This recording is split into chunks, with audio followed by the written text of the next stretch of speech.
सन 1964 की सर्दियों की एक भयानक रात थी, जब बर्फ से ढकी सड़कें सुनसान और खामोश पड़ी थीं। कहीं कहीं लैंप पोस्ट की पीली रोशनी अंधेरे को चीरने की कोशिश कर रही थी, लेकिन हवा इतनी ठंडी थी कि मानो हर रोशनी को निगल रही हो। न्यू इंग्लैंड के एक पुराने कस्बे में एक जर्जर और रहस्यमयी क्यूरियो शॉप खड़ी थी, जिसकी दीवारें सीलन और फफूंद से ढकी थीं। खिड़कियों के शीशे टूट चुके थे और दरवाजे पर जंग लगी कुंडी से ठंडी हवा अजीब आवाजें निकाल रही थी। ऐसा लगता था जैसे दुकान खुद ही कराह रही हो। और आज रात उस जगह के अंदर कदम रख रहे थे एड और लॉरेन वॉरेन, दोनों मशहूर पैरानॉर्मल इन्वेस्टिगेटर। लेकिन अभी युवा और उम्मीदों से भरे हुए एड ने दरवाजे को धक्का दिया तो एक सड़ी गली गंध और धूल भरी हवा उनके चेहरे से टकराई। अंदर कदम रखते ही टॉर्च की रोशनी से पता चला कि दुकान में चारों ओर अजीबो गरीब और पुरानी वस्तुएं रखी थीं। टूटे फूटे खिलौने, कांच की आंखों वाली गुड़िया जिनकी नजरें जैसे उनका पीछा कर रही हों, घड़ियां जिनकी सुइयां बरसों पहले थम चुकी थीं, लेकिन ऐसा लगता था कि किसी भी क्षण चलने लगेंगी। अजीब मुखौटे, लकड़ी की मूर्तियां और दीवारों पर टंगी पुरानी तस्वीरें जिनमें मुस्कुराते चेहरे अब भयावह और विकृत लग रहे थे।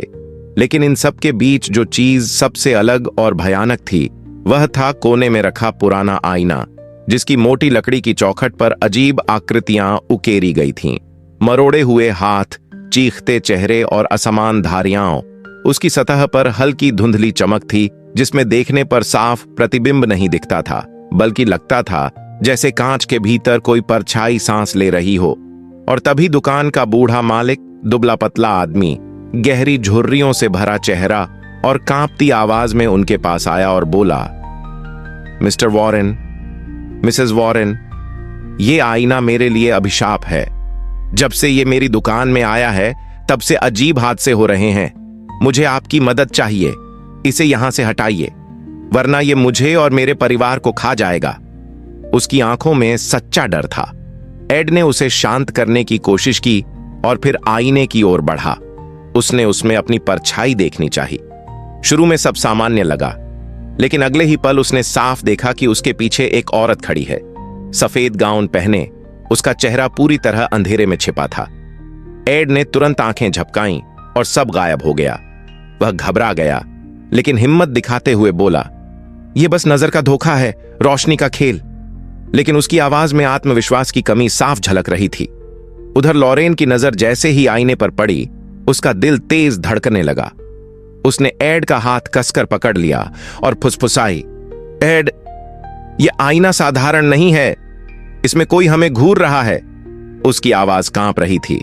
वह धीरे धीरे आईने के बिल्कुल सामने चली गई। उसके होंठ सूखने लगे, शरीर बर्फ की तरह ठंडा पड़ने लगा। उसने जैसे ही अपनी आंखें बंद की और हाथ आईने की सतह के पास ले गई, पूरा कमरा अचानक ठंडा हो गया। मोमबत्तियों की लौ कांपने लगी, दीवारें चरमराने लगीं और आईने की सतह पर हल्की हल्की लहरें बनने लगीं, जैसे किसी तालाब में पत्थर गिरा हो। और तभी लॉरेन की आंखों के सामने एक भयानक दृश्य खुला। उसने देखा कि वह एक लंबे अंधेरे गलियारे में खड़ी है। चारों ओर सिर्फ परछाइयां हैं और गलियारे के अंत में वही सफेद गाउन पहनी औरत खड़ी है। उसका चेहरा धुंधले साए में है। वह धीरे धीरे अपने हाथ बढ़ाती है और फुसफुसाती है, तुम्हारे खून से मेरा घर बनेगा। लॉरेन का शरीर कांप उठा। उसने तुरंत आंखें खोलीं, लेकिन दृश्य खत्म नहीं हुआ। अब उसने देखा कि उसी गलियारे में एक छोटा सा पालना रखा है, जिसमें एक बच्चा रो रहा है। पालने के ऊपर वही काली आकृति झुकी हुई है, जैसे उसकी आत्मा खींच रही हो। और तभी लॉरेन की रूह कांप गई, क्योंकि उसने पहचान लिया, वह बच्चा उसका अपना होने वाला बच्चा है। यह सोचते ही उसके पेट में तेज दर्द उठा। उसका चेहरा सफेद पड़ गया और वह चीख पड़ी, एड, और जमीन पर गिर गई। एड घबरा गया। उसने तुरंत उसे उठाया और कार में डाल दिया। सर्द रात में बर्फीली सड़क पर गाड़ी चलाते हुए एड के हाथ कांप रहे थे। लॉरेन बार बार बुदबुदा रही थी, मेरा बच्चा, बचा लो। उसकी आवाज धीमी होती जा रही थी। हॉस्पिटल पहुंचते ही नर्सें दौड़ीं और उसे स्ट्रेचर पर ले जाकर डिलीवरी रूम में डाल दिया। एड बाहर वेटिंग रूम में बैठा दीवार को घूरता रहा। हर टिक टिक उसके दिल को चीर रही थी। कई घंटे बाद डॉक्टर बाहर आया। उसके चेहरे पर थकान और दुख था। उसने धीरे से कहा, मिस्टर वॉरेन, हमें खेद है, बच्चा मृत पैदा हुआ है। यह सुनते ही एड की आंखों से आंसू फूट पड़े। वह वहीं घुटनों पर बैठ गया। लेकिन अंदर डिलीवरी रूम में लॉरेन अपने अंतिम साहस से प्रार्थना कर रही थी। उसकी आंखों से आंसू बह रहे थे, होंठ कांप रहे थे और वह बार बार ईश्वर से गुहार लगा रही थी, भगवान, मेरा बच्चा मुझे लौटा दो, कृपया। और तभी कमरे में अचानक हल्की गर्म हवा बहने लगी, जबकि सारी खिड़कियां बंद थीं। मॉनिटर की सीधी रेखा पर अचानक हल्की धड़कन की लहर उठी। नर्स चीख उठी, हार्ट बीट। धीरे धीरे बच्चे का सीना ऊपर नीचे होने लगा और कमरे में पहली बार एक जोरदार रोने की आवाज गूंज उठी। सबके चेहरे हैरानी और चमत्कार से भर गए। लॉरेन ने अपनी आंखें खोलीं और अपने कांपते हाथों में नन्हे बच्चे को उठाया। उसकी आंखों में आंसू थे, लेकिन चेहरे पर मातृत्व की रोशनी थी। उसने फुसफुसाते हुए कहा, तुम्हारा नाम होगा जुड़ी। इतने में एड कमरे में आया। उसकी आंखों में आंसू थे, लेकिन राहत भी। उसने लॉरेन और बच्चे को देखा और उसकी जान में जान आई। लेकिन जैसे ही उसने खिड़की की ओर देखा, उसका दिल थम गया। वहां उसे वही काला साया दिखा जो आईने में था, लाल आंखों से घूरता हुआ, होंठ हिलते हुए मानो कह रहे हों, तुमने मुझे धोखा दिया, मैं लौटूंगा। और जैसे ही एड ने पलक झपकाई, वह छवि गायब हो गया।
स्मर्ल परिवार पर जब आतंक अपनी चरम सीमा पर पहुंच चुका था और फादर गॉर्डन की रहस्यमयी मौत की खबर आई, तब सबको लगा कि अब उम्मीद का कोई सहारा नहीं बचा। लेकिन उसी वक्त जुडी वॉरेन, जो अब तक अपने माता पिता के कहने पर अलौकिक शक्तियों से दूरी बनाए रखती थी, अचानक भीतर से एक खिंचाव महसूस करने लगी, जैसे कोई अदृश्य हाथ उसे बुला रहा हो। उसने अपने सपनों में बार बार देखा कि आईने के भीतर वही 3 परछाइयां खड़ी हैं, बूढ़ी औरत, जवान औरत और कुल्हाड़ी वाला आदमी। लेकिन उनके पीछे छुपा हुआ एक और काला साया हंस रहा है। हर बार वह सपना टूटने पर उसका पूरा शरीर पसीने से तर हो जाता और आखिरकार उसने ठान लिया कि चाहे उसके माता पिता मना करें, वह खुद पेंसिल्वेनिया जाकर सच्चाई का सामना करेगी। उसने अपने मंगेतर टोनी को यह राज बताया। पहले तो टोनी डर गया, लेकिन फिर बोला, अगर तुम जा रही हो तो मैं तुम्हारे साथ हूं। और दोनों रातों रात निकल पड़े। उधर लॉरेन को अचानक एक विजन आया, जिसमें उसने साफ देखा कि जुड़ी अंधेरे घर के अंदर फंसी हुई है और कोई छाया उसके पीछे खड़ी है।